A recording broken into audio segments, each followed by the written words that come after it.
5,000 watts na solar light. Palit tayo mula sa mas mataas na baterya.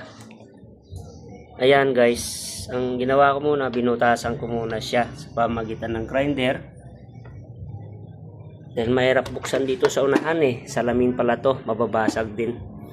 Yung ginawa ko, binuksan ko dyan sa pamagitan ng grinder. Tapos dahil hindi maabot ng magdamag, 6 to 6 ng gabi hanggang umaga, hindi kaya, ay naisipan kong bumili sa Shopee ng malaking baterya. Tignan nyo yung pagkukumpara. Alit, di ba? Itong baterya na to, original watts niya talaga 3.2 volts na 3,000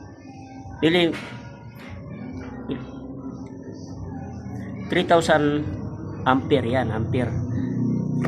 At mas malaki talaga kumpara dito sa baterya nito talaga na gamit sa mahina kumpara dito sa ipapalit ko na mas malaki. Ano lang to, 250 pesos sa Shopee. Siguro ito, pag ito na ginamit ko, pwedeng buksan ng alas 6, mamamatay na to ng alas 6 ng umaga. Okay na, makakatipid na ako sa kuryente na to. Buhat kasi nung nagsimula ko ng gumamit ng mga solar ay nakatipid ako ng 500 mula sa dati kong bill ng kuryente. Kaya ngayon ay sinusubukan ko magpalit ng baterya para makita ko kung mas matagal malubat. Ayan.